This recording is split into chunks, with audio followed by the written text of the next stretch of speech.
이번 시간에는 전압 분배기와 전류 분배기, 볼테지 디바이더와 커런트 디바이더에 대해서 공부해 보겠습니다.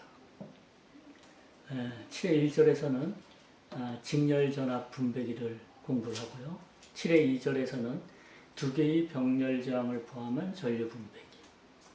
그 다음에 7회 3절에서는 컨덕턴스에 의한 전류 분배에 대해서 배우고, 그 다음에 4절에서는 병렬 부하 전류를 포함한 직류 전압 분배기에 대해서 살펴보겠습니다. 5절에서는 부하가, 로드가 걸린 전압 분배기를 설계하는 방법에 대해서 공부를 하겠습니다.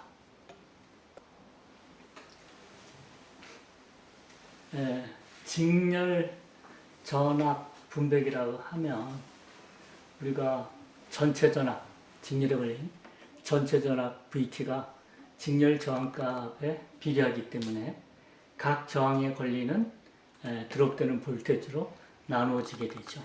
그래서 각 저항에 드롭되는 볼테지는 다음 시간과 같이 인가 전압에 대한 비례에 따라서 결정하게 되죠.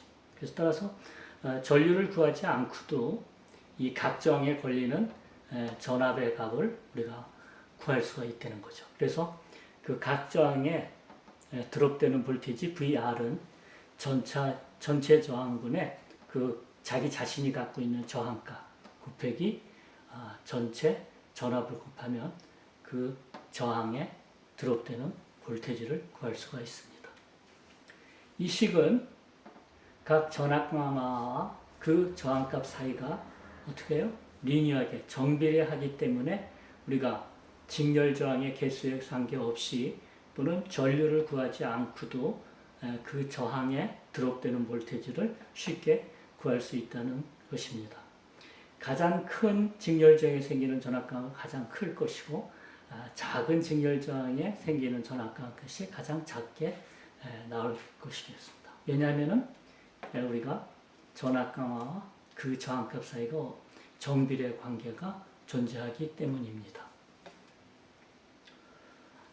예를 들어서 지금 그 전체 전압은 1000V로 주어지고요. 그 다음에 저항 두 개가 R1, R2가 이와 같이 직렬로 R1은 1kΩ, 그 다음에 R2는 999kΩ 이렇게 직렬로 연결된 회로가 있을 경우 우리가 이 R1에 드롭되는 볼테지와 R2에 드롭되는 볼테지를 구하게 되면 우리가 이 VT를 이 저항에 비례해서 드롭되기 때문에 우리가 전류를 구하지 않고 쉽게 그냥 V1은 RT분의 R1 곱하기 VT, 그래서 RT는 R1 플러스 R2가 되니까 1000K분의 그 다음에 R1이 1K 곱하기 1000V에서 1V를 구할 수가 있고,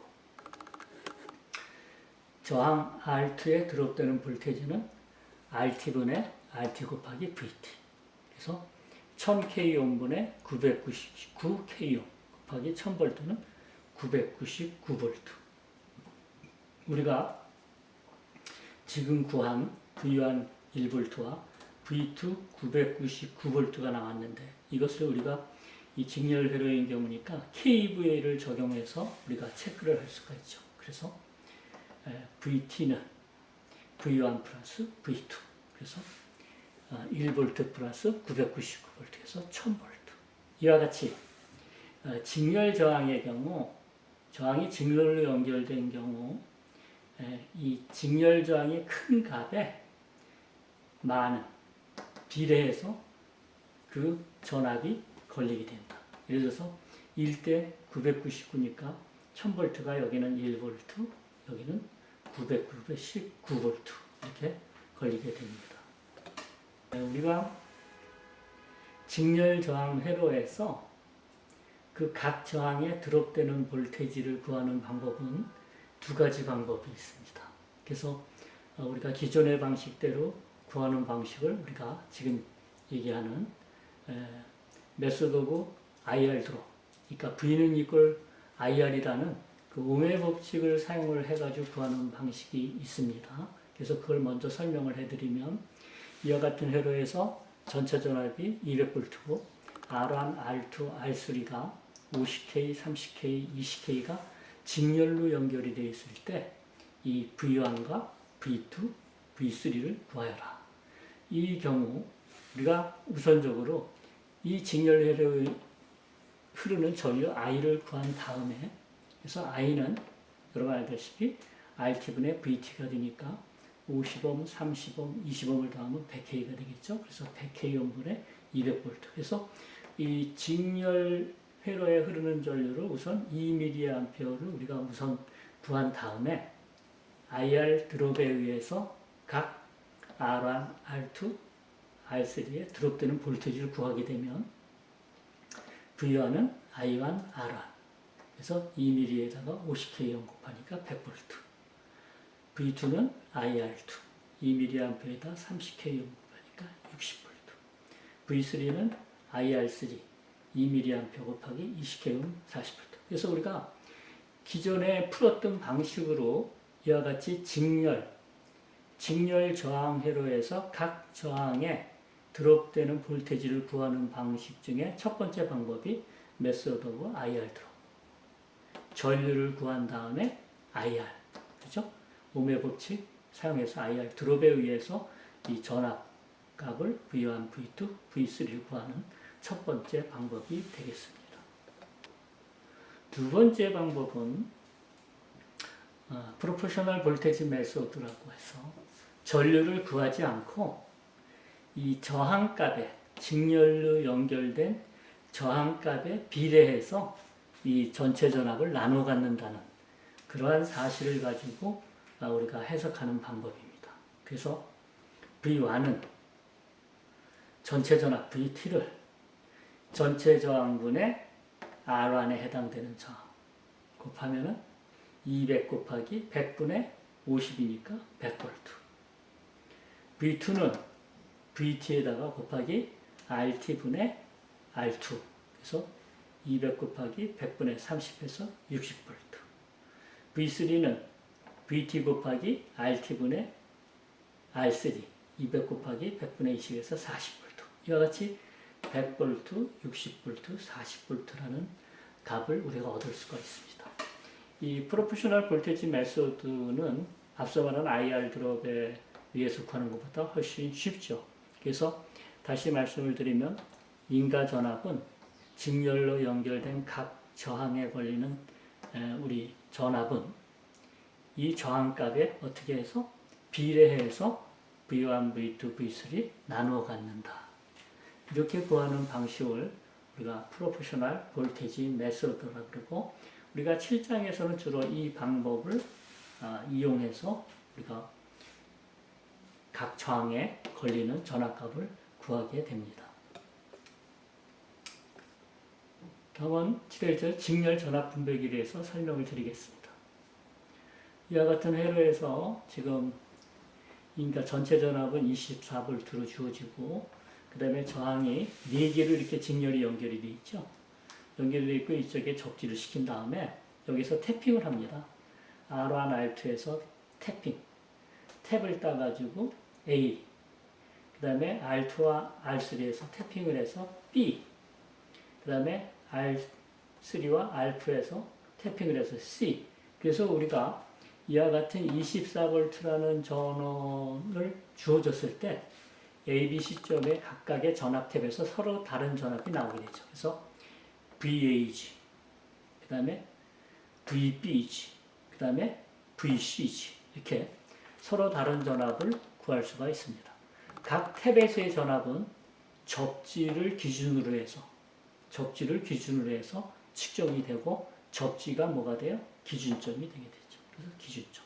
그래서 직렬 전압 보내기를 다시 설명하면 이와 같이 전체 전압을 24V로 주어졌을 때 우리가 저항을 이렇게 적절히 직렬로 연결한 다음 태핑을 해서 우리가 원하고자 하는 그런 전압값을 우리가 끄집어낼 수 있다는 점입니다. 그래서 그 태핑된 전압값을 구하기 위해서는 조금 전에 설명드린 것처럼 이렇게 전압값을 IR 드롭에서 의해서 구하는 것보다는 이래 비례관계, 전체 저항의 비례관계에 의해서 구하는 방식을 주로 택하게 되죠. 그래서 앞선 회로에서 태핑을 A, B, C 이렇게 주어졌을 때 일단 제일 먼저 전체 전류를 구하게 되면, 그죠? 전체 전류를 구하게 되면 IT는 RT분의 VT 해가지고 20K분의 24V 이렇게 구해서 이 전류에다가 V1 구할 수가 있겠죠? 그렇죠? V1을 구하면 12V가 나오겠죠. 여기서 V1은 I, R, 아니니까 12V가 이렇게 나오게 되죠. 이렇게 구하는 방식이 이제 이 지금 IR 드롭에 의해서 구하는 방식이고, 그 다음에 비례관계에 의해서 구하는 방식은 V1은 VT 곱하기 RT분의 R. 그러니까 RT는 10, 그 다음에 7.5 플러스 1.5 플러스 1분의, 그죠? 그 다음에 10. 그래서 24 곱하기 20분의 10K 하면 12V. 물론 이렇게 이제 V1이라는 전압이 이렇게 같이 12V로 구하는 방식이 조금 전에 설명드린 두 가지 방식에 의해서 1번 방식, 2번 방식에 의해서 이 값을 구할 수가 있다.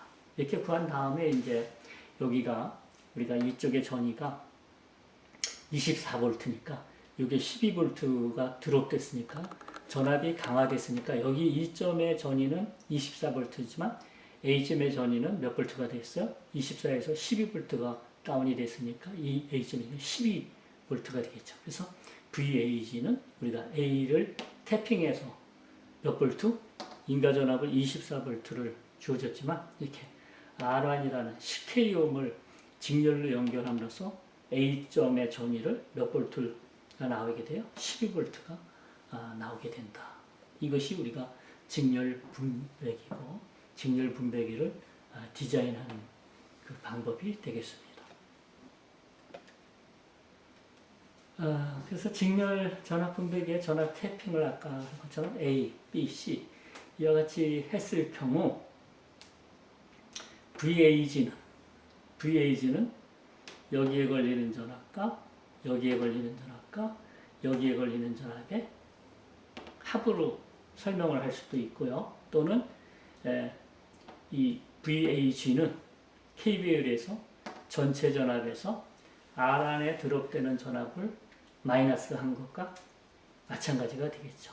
그래서 VAG는 우리가 쉽게 VT 전체 전압에다가 RT R1 플러스 R2 플러스 R3 플러스 R3 플러스 R4분의 이 부분이 되겠죠. 세 개. 그러니까 R2 플러스 R3 플러스 R4. 그래서 VAG가 12V가 우리가 구할 수가 있겠고요. 네, VBG는 여기에 걸리는 전압과 여기에 걸리는 전압의 합이니까 역시 RT 20K분의 그 다음에 여기 R2가 1.5K, 알파가 1K니까 2.5K 곱하기 20을 가지고 3V를 얻을 수가 있습니다. 마지막으로 VCG는 알파에 걸리는 전압과 동일하니까 VCG는 전체 저항분의 알파, 그죠? 전체 저항분의 알파 곱하기 24가 하면 1.2V. 이와 같이